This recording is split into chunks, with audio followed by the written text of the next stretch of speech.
చూసానేనే చూసానేనే ఈ నరకాన్ని చూసేసానే.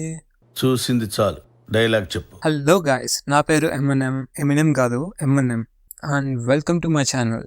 ఈ మధ్యనే కల్కి మూవీ చూసి పాండవులు కౌరవుల గురించి తెలుసుకుందామని యూట్యూబ్లో రీసెర్చ్ చేస్తుండగా ఈ 2 మూవీస్ దొరికాయి. అబ్బే, ఈ క్రింజు, మంచు ఫ్యామిలీ, రోత రొట్ట, చిచ్చి పాండవులు 9 చూద్దాం.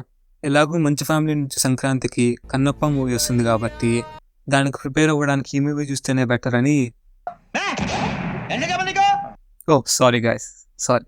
ఓపెన్ చేస్తే మన మెయిన్ విలన్స్ ఒక సైడ్ క్యారెక్టర్ని తలకిందులుగా వేలాడదీసి హీరోయిన్ ఎక్కడ్రా అని అంటే వాడు ముంబైలో అని చెప్తాడు. మన మెయిన్ విలన్స్ గురించి తెలిసిందేగా, వాడు రూత్లెస్ అని ప్రూవ్ చేసుకోవడానికి చెప్పింది కరెక్ట్ కాదు ప్రూఫ్ చెక్ చేసుకోకుండా వాడిని చంపేస్తారు. అండ్ ఆ చంపిన తర్వాత తెలుస్తుంది వాడు అబద్ధం చెప్పాడని.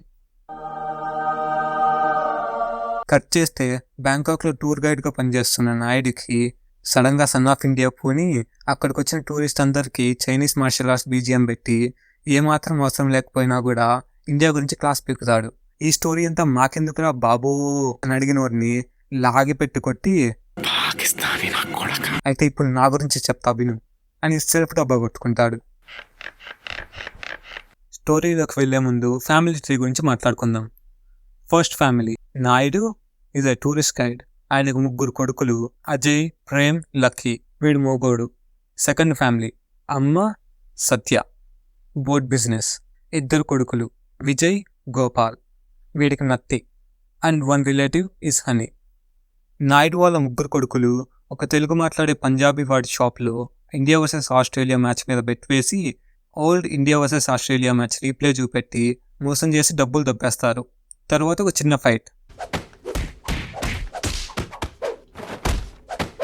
కట్ చేస్తే నెక్స్ట్ సీన్లో మన గోపాల్ సైడ్ విలన్స్ ని బోట్ రైడింగ్ చేసినందుకు డబ్బులు అడుగుతాడు. వాడు మన రొటీన్ హార్ని తెలుగు విలన్ కాబట్టి, మీ బోట్ రైడ్ వల్ల నా పుంజు స్కోర్ నిద్ర లేచింది, పెట్టా స్కోర్ ఎక్కడ దొరుకుతుందో చెప్తే డబ్బులు ఇస్తాం అంటాడు.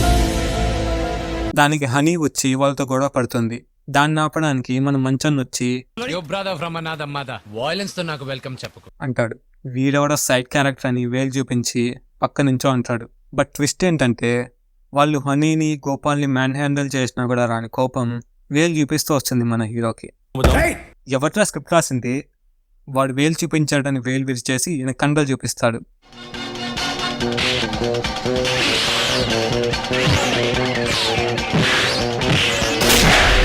ఆ ఇసుకలో ఫైట్ అయ్యాక కూల్ అవ్వడానికి స్నానం చేయకుండా వెళ్ళి ఎవడో సగం కొరికిన ఐస్క్రీమ్ తింటాడు. పాపం వాళ్ళమ్మ బాధపడుతుంటుంది, షాప్కి ఎవరు రావట్లేదు అని. ఎందుకు వస్తారు ఇలా సగం కొరికేసిన ఐస్ క్రీమ్స్ అమ్ముతుంటే? ఇక్కడ అనవసరంగా ఒక పాట వస్తుంది.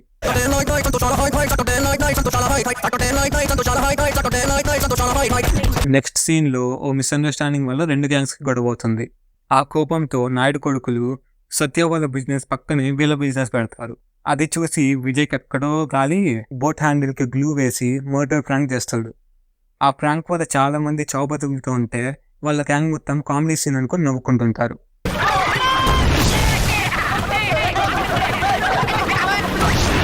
అది తెలిసి మన నాయుడికి కోపం వచ్చి వాళ్ళని కడిగేయడానికి వెళ్తే వాళ్ళ అమ్మని చూస్తాడు. కట్ చేస్తే ఒక అద్భుతమైన కొరియోగ్రఫీతో పాట వేసుకొని ఫ్లాష్ బ్యాక్ వెళ్తారు.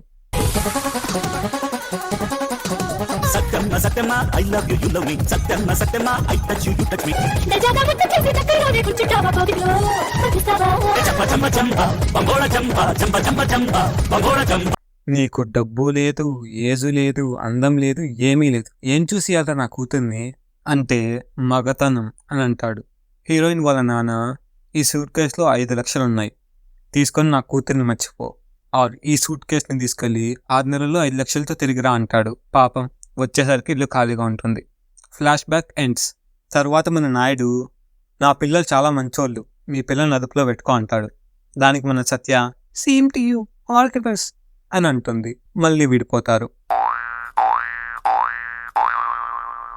ఈ పర్సనల్ విషయాల్ని దొంగచాటుగా విన్న మన హనీ, వాళ్ళిద్దరినీ కలిపితే నేను మాస్టర్స్ కోసం ఆస్ట్రేలియా వెళ్ళక్కర్లేదు, మోహన్ బాబు యూనివర్సిటీలోనే చదువుకోవచ్చు అని అనుకుంటుంది.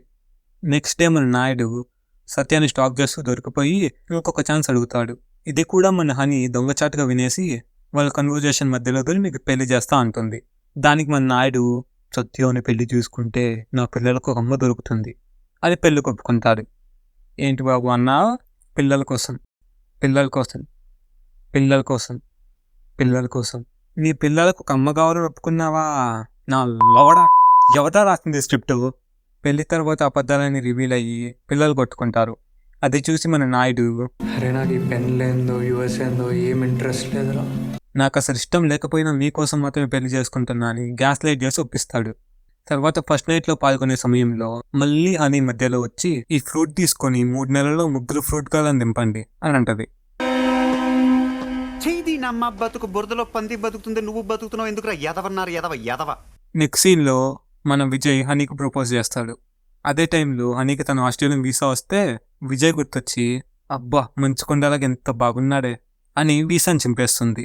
తర్వాత ముసలోళ్ళు ముందు మిస్సమ్మ మూవీ చూస్తుంటే పిల్లలేమో వెనకాల క్యాండిల్స్, మిరపకాయలు, రాడ్లు, ల్యాంటర్లు అన్నీ దింపుకుంటుంటారు. చీదీనమ్మ. ఫైనల్లీ హనీ ఇంట్లో లేదని ఏకాంత సమయం గడపడానికి ముసలోళ్ళిద్దరు రూమ్లోకి వెళ్తారు. అదే ఛాన్స్ అనుకొని టీవీ రిమోట్ కోసం గొడవ పడతారు మన పిల్లలు. టీవీ రిమోట్ ఏమో మన అజయ్కి దొరుకుతుంది. టీవీలో మన ప్రణీత్ హనుమంతు వీడియోస్ ప్లే చేస్తున్నాడని మన విజయ్ టీవీ బీకేస్ పడేయబోతుంటే ఆల్రెడీ అరెస్ట్ అయిన వాడి మీద ఇంకెన్ని రోజులు అపెండ్ అవుతారా మీరు అని రిమోట్ ఇసేస్తాడు. అదే టైంలో వాళ్ళమ్మ మధ్యలో తలడ్డం పెట్టడంతో తలకు తగిలి ఇంజూర్ అవుతుంది. దెబ్బ తగిలిందని విజయ్ ఫస్ట్ ఎయిడ్ చేస్తుంటే నాయుడు వచ్చి ఇలాంటి మైనర్ ఇష్యూస్ నేను హ్యాండిల్ చేస్తా ఇలా అయ్యి అంటే విజయ్కి ఎక్కడో మండి నువ్వే మాట్లాడాలి మైనర్ ఇష్యూస్ గురించి, నువ్వు జస్ట్ రెంట్ సేవ్ అవుతుందని మా ఇంట్లో వచ్చుంటున్నావు అంటాడు. పెద్ద మాట అన్నాడు సార్ ఆడు. ఇంట్లో పెద్ద గొడవైందని మన ముసలోళ్ళు వాళ్ళ బెడ్రూమ్లో మాట్లాడుకుంటుంటే మళ్ళీ హనీ మధ్యలో వస్తుంది. చీని ఒక్క నిమిషమైనా వాళ్ళకి ప్రైవసీ ఇవ్వండి హనీ గారు ప్లీజ్. బై ద వే ఇక్కడ మన హన్సిక ఇచ్చే పర్ఫార్మెన్స్ ఉంటుంది. ఒక్క సీన్లో she did a performance. Ayyappa Swami సాక్షిగా I have not seen my daughter is so. Anyways Tanish వాళ్ళు మాట్లాడుకునేది విని అందరూ అనాథలే అని రిలైజ్ అవుతాడు. వెళ్ళి వాళ్ళ బ్రదర్స్ అందరికీ చెప్తే ఇది మాకు ముందు ఎందుకు చెప్పలేదని క్వశ్చన్ చేస్తారు. దానికి మన హనీ ఇచ్చే రెస్పాన్స్,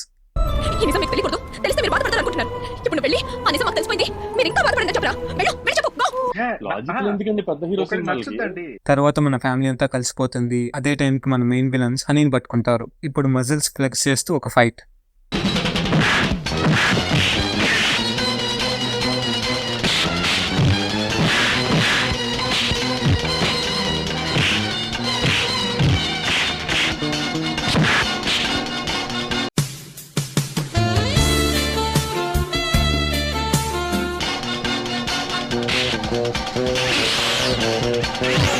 ఫైట్ అయ్యాక విలన్ హనీని నాతో పంపించకపోతే ఈవెన్ చంపేస్తా అంటాడు. అండ్ మదర్ సెంటిమెంట్ వర్కౌట్ అయింది కాబట్టి ఈ హనీ కాకపోతే డాబర్ హనీ కొనుక్కోవచ్చని హనీ ఇచ్చేస్తారు. హనీ వెళ్ళేటప్పుడు తన ఫోన్ కింద పడేసి వెళ్తుంది. ఆ ఫోన్లో హనీ ఆర్యనజీ రీల్స్ చూస్తుంది.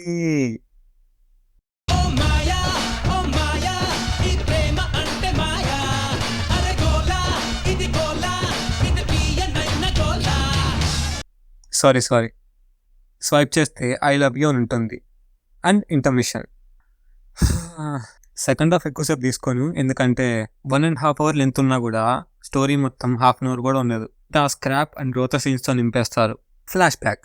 2 ఊర్లు, పాండవపురం, కౌరవపురం. పాండవపురం పెద్ద ధర్మన్న, అమాయకుడు ఎరుపుకు.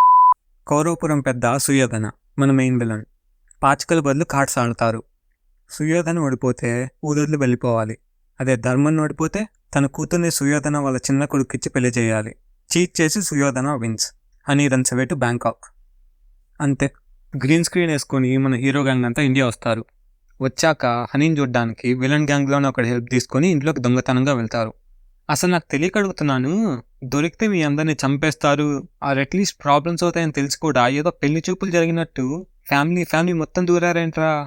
ఎనీవేస్ తర్వాత ధర్మని మీట్ అయితే అతను నా కూతురికి మీలాంటి మంచి ఫ్యామిలీలో ఉండే అదృష్టం లేదు, నేను బెట్ మ్యాచ్ ఓడిపోయా అంటాడు. దానికి మన నాయుడు కైక రాముని అడవికి పంపమని వరం అడగడం రూలు ప్రకారం రైటే, కానీ న్యాయమా? కౌరవులు పండవుని చోదవుని గురించి అడవులకు పంపించారు, రూలు ప్రకారం రైటే, కానీ ధర్మమా? మీరు ఈ మూవీ తీయడం రూల్ ప్రకారం రైటే, కానీ న్యాయమా? కన్వీనియంట్ గా అదే టైంకి సుయోధన వాళ్ళ ఫ్రెండ్ పెళ్లి జరుగుతుంటుంది. ఆ పెళ్లిలోకి మారువేషాలు వేసుకొని మన హీరో గ్యాంగ్ అంతా వెళ్తారు.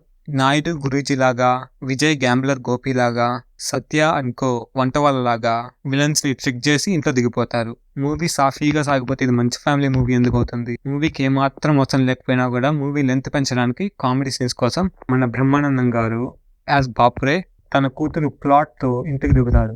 ఇందాక మన చిన్న మంచు గురించి చెప్పలేదనుకుంటున్నారు కదా, వాళ్ళందరి గెటప్స్ కన్నా దరిద్రంగా మన అజయ్ మోహిని గెటప్ వేసుకొని ఇంట్లో దిగుతాడు.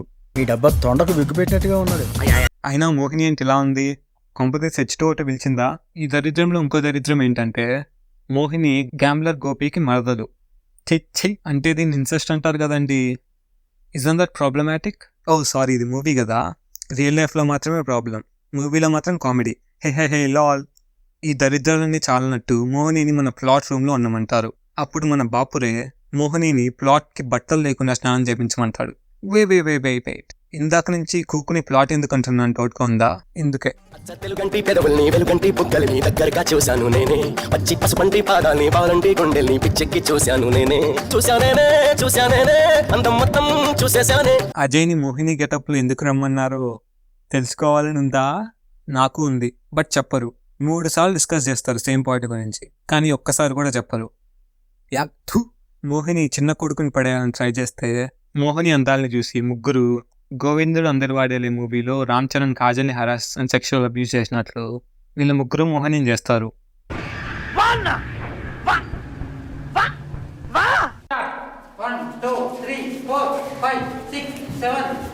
తర్వాత మోహిని బట్టలు విప్పేసి తన నాన్న అండ్ అన్నతో మాట్లాడుతుండగా దాన్ని కూకో చూసేస్తుంది. ఇప్పుడు నిజం చెప్తున్నా, ఫస్ట్ టైం చూసినప్పుడు దర్చుకున్నా ఈ సీన్ చూసి. లా ఆఫ్ కన్వీనియన్స్ ఈ మూవీకి ట్యాగ్ లైన్ కాబట్టి మన కూకుకి అజయ్ నచ్చి లవ్ లో పడిపోతుంది అండ్ సీక్రెట్ లానే ఉంచుతుంది. తర్వాత లిటరలీ 30 minutes ఏం జరగదు, రోత కామెడీ తప్ప. నెక్స్ట్ సీన్ లో విజయ్ అండ్ హనీ హగ్ చేసుకుంటున్నారని మోహిని చిన్న కొడుకు చెప్పి, మా భావనాకి నింగిల్ని నువ్వేం తింటావు, నన్ను తిను అని హగ్ చేసుకుంటుంది. వీటిని చూసి బాపురే నాయుడుకు చెప్పాలని కిందకు వెళ్తే కన్వీనియంట్ గా నాయుడు అండ్ సత్య కిచెన్ లో రొమాన్స్ చేసుకుంటుంటారు. అదే చూసి తన కూతురు రూమ్ లోకి వెళ్తే ఫ్యూ సెకండ్స్ బ్యాక్ టెర్రస్ మీద చిన్న కొడుకుతో ఉన్న మోహిని ఇప్పుడు కింద కూకు రూమ్ లో రొమాన్స్ చేస్తుంటుంది. అండ్ ఇప్పుడు ఒక ఫ్యామిలీ సాంగ్, ఐటమ్ సాంగ్,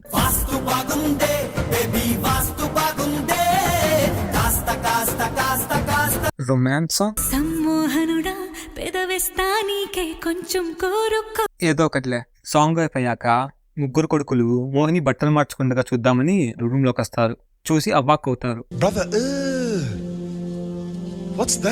అప్పుడు మోహిని చంపబోతుంటే గ్యాంబ్లర్ గోపి వచ్చి వీడు మోహిని వాళ్ళ బ్రదర్ మోహన్ అని అంటాడు. వాళ్ళు ప్రూఫ్స్ అడగకుండా నమ్మేస్తారు. నెక్స్ట్ సీన్ లో ఆ ముగ్గురు కొడుకులు మోహిని కోసం గొడవ పడతారు. వీళ్ళ గొడవ చూడలేక మోహిని విషం తాగి చచ్చిపోయినట్టు యాక్ట్ చేస్తుంది. మోహిని చచ్చిపోయిందని మోహన్కి తెలిస్తే వాడు అందరినీ చంపేస్తాడని మోహిని బాడీని బావిలో పడేసి హనీని గ్యాంబ్లర్ గోపికి ఇచ్చి పెళ్లి చేద్దామంటారు. క్లైమాక్స్ లో వాళ్ళు అనుకున్న విధంగానే పెళ్లి అవుతుంది. పెళ్లి అవ్వగానే వీళ్ళంతా ఫేక్ అని తెలిసి వీళ్ళతో ఫైట్ జరుగుతుంది. ఫైట్ లో యాజ్ యూజువల్ గా WWE లాగా మజిల్స్ ఫ్లెక్స్ చేస్తూ ఫైట్ చేసుకుంటారు.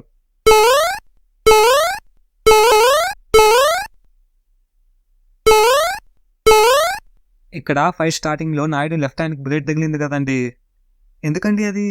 నిమిషం తర్వాత 2 చేతులతో ఫైట్ చేస్తుంటే ఫైనల్లీ సుయోధనని గ్యాంగ్ బ్యాంగ్ చేసి ఒక మోనోలాగ్ ఇచ్చి మూవీని ఎండ్ చేస్తారు. అశుభం. సో గాయ్స్, ఈ వీడియో మీకు నచ్చితే ప్లీజ్ లైక్ చేయండి, కామెంట్ చేయండి అండ్ సబ్స్క్రైబ్ కూడా చేసుకోండి. అండ్ ఆల్సో ప్లీజ్ వేరే వాళ్ళకి షేర్ కూడా చేయండి. Thanks for watching. బాయ్.